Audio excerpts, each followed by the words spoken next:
watched the first episode of A Cinephile Goes to the Movies.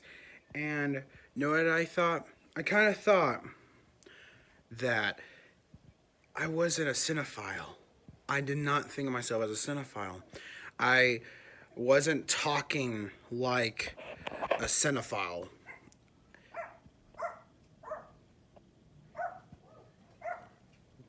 You're very rude. Thank you for being rude. Anyway, I don't talk like a cinephile. No, I was talking like a mere commoner. So, I felt like I had to change myself in order to become a cinephile. Now, I'm going to go watch the new movie Gretel and Hansel. By go, I mean I pre-recorded this because I'm a cinephile. That's what we cinephiles do. We pre-record things because who gives a shit? You know? I mean, the whole cinephile image is about being full of myself, right? So I gotta try to become as greedy and as egotistical as I possibly can by using words like egotistical rather than just simply saying I have to get an ego. So yeah, I gotta do that. And I feel like this is the best movie to do this with. Gretel and Hansel.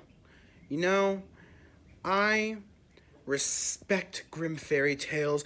If this movie fucks it up, like if they screw it up and don't represent the original source material, I, myself, as a cinephile, might be very, very pissed off about that. That might be one of the worst things I've ever seen. Would you agree? It's a transition.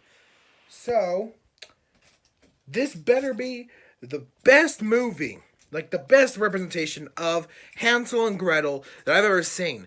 And the fact that they changed the name to Gretel and Hansel, that makes me sick. That really pisses me off. Like that, I feel like I'm being triggered. Like I feel like that's the biggest offense to the Brothers Grimm, whoever they were. I wasn't alive.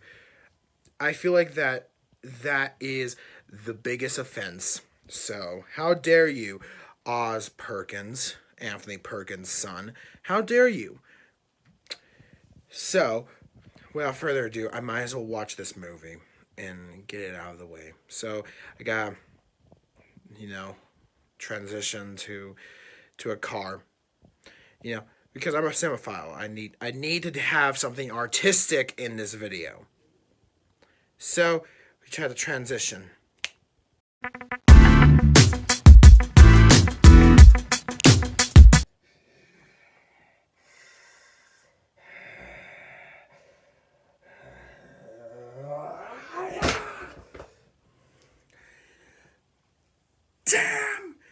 Damn it! Damn you!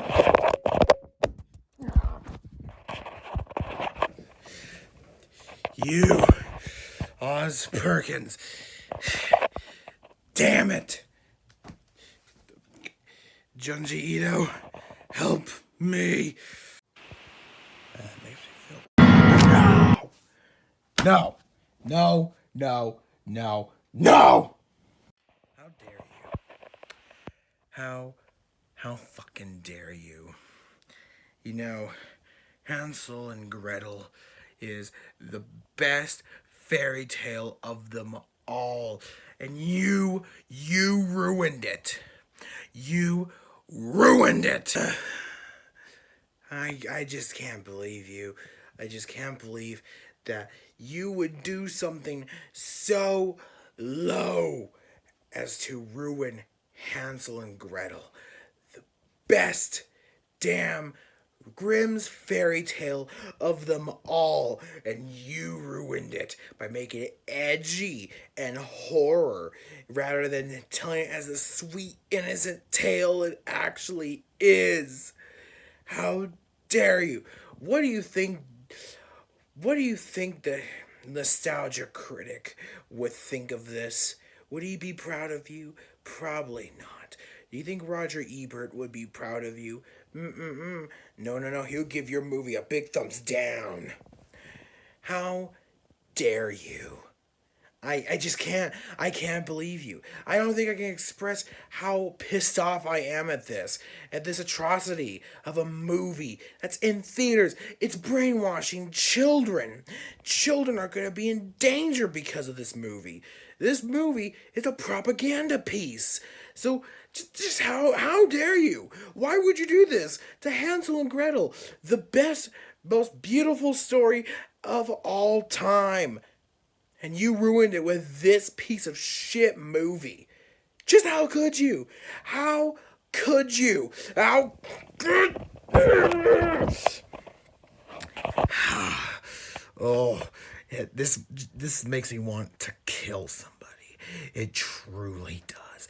It does. It makes me it makes me just see nothing but red and rage. It just shit. It's shitty, pretentious movies like this that just get my bones riling, my blood just scorching. I hate this movie. I hate it.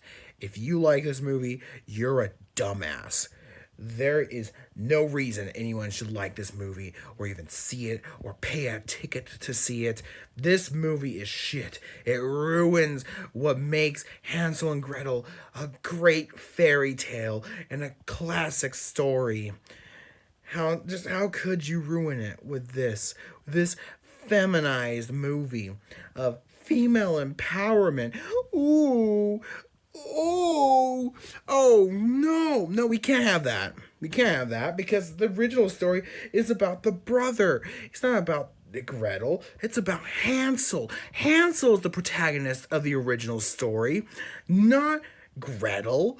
Ew, she's a girl. How could she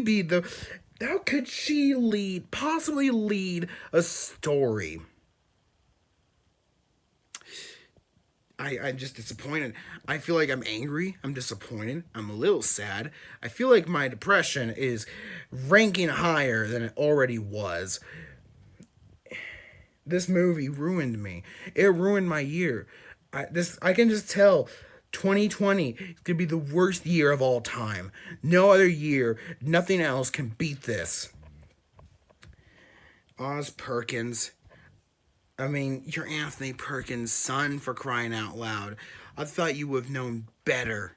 I thought you would have known better to not do this.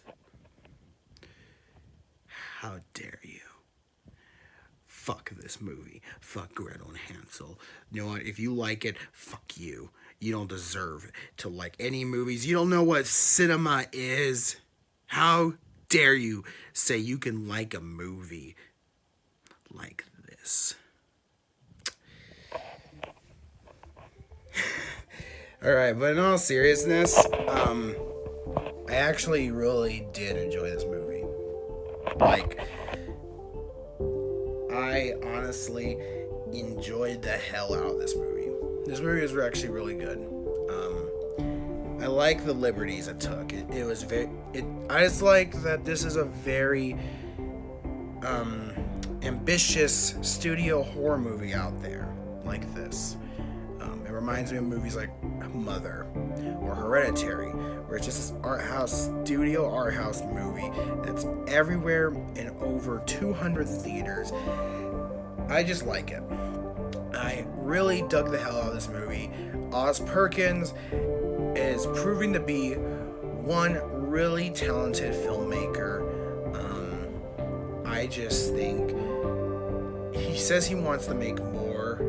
He wants to make like a trilogy or a franchise of dark, grim fairy tale horror movies. And after seeing this movie, I actually am excited for that. I honestly cannot wait to see what he can do with these grim fairy tales.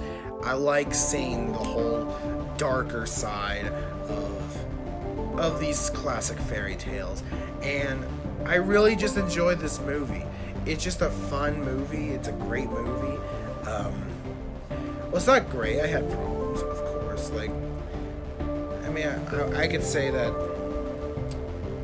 there are times where I feel like there are a lot of things that could have been changed about the movie. I could say that.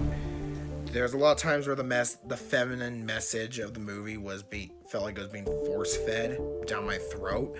So I have done without that, but like with everything else, I mean, I really like this movie. Honestly, I did enjoy it. I feel like it's a movie to see in a theater. The cinematography is great. Like it has some gorgeous shots in this movie with like colors, like reds and everything. It's just a perfectly filmed movie. The acting's pretty good too. It really is. It is a well-acted movie. And overall, I really enjoyed this movie. I really enjoyed Oz Perkins' take on the Hansel and Gretel fairy tale. I honestly did. So, yeah. But that's it for this episode. Now, if you are confused, what the hell you just saw, like, if you're, I don't know, I find it easy to read, but if you are actually confused about my change in mood and everything, here's the thing. I watched the first episode and I thought it was entertaining. I thought the first episode where I talked about the movie Come to Daddy was very entertaining, but I did remember that in one episode, or not an episode, I mean one video, I promised I wanted to make more comedic videos. So I decided, what if I just turn this series into almost like a parody or a satire of those pretentious movie critics that are on the internet, and just mostly basically turn into this weird surreal series where I just talk about a movie that I don't think a lot of people are talking about and is considered mostly an indie movie, and I just talk about that as just pretending to be this pretentious ass critic on the internet who gets pissed off at the littlest things and overthinks things about movies, and overall it's just really pretentious. I don't know, I thought that would be funny. And I mean, I filmed this over the course of a day, and I thought filming this was actually really funny because I already recorded a video for like an episode of this talking about Gretel and Hansel, and I feel like this series could probably be better if it went for a more comedic take on videos and reviews that are like this. So I did that. I wanted to do that, and I don't know, I am actually pretty proud with this. So far, I haven't edited this yet. I mean, so far, I'm gonna try to edit as much as I can. I hope my editing skills get better over time, but I'm gonna edit as much of this video as I possibly can. But I had a blast filming this. This was a really fun video to make, and I feel like this is where I want to take this series to. This, like, almost like the Eric Andre show, kind of, where it's just this absurd, like, satire, almost parody series, like, mostly just satirizing and parodying, like, other things. I feel like that's where I want to do with this series. So, I hope you guys enjoyed this first episode, and if you did, please give it a thumbs up. You know, that they're there for a reason. Give it a thumbs up. Also, if you do want, like, to watch more videos like this, I suggest you watch the video up there, and then you click right there to subscribe. Yeah, I feel like that subscribe button is a big must. Oh yeah, the video right there, you're probably wondering what it is. So that video is the video where I mostly just talked about me wanting to add humor to the channel, much more sketches and like satirical videos and stuff like that to this channel. So yeah, I really want to do that, and I feel like this video definitely represents the type of humor I'm gonna probably try to add to this channel. And yeah, also hit the bell icon for notifications on my future videos, because if you really like this video, if you really like this series, or you're a fan of it so far, you don't want to miss it. You don't want to miss when I upload the next episode to a Cinephile Goes to the Movies. So yeah, I recommend hitting that bell icon. And next episode, I'm going to be talking about the Takashi Miike movie First Love. So yeah, I'm looking forward to that. But until then, I'm Matthew Aguilar, and I'll see you guys in the next episode.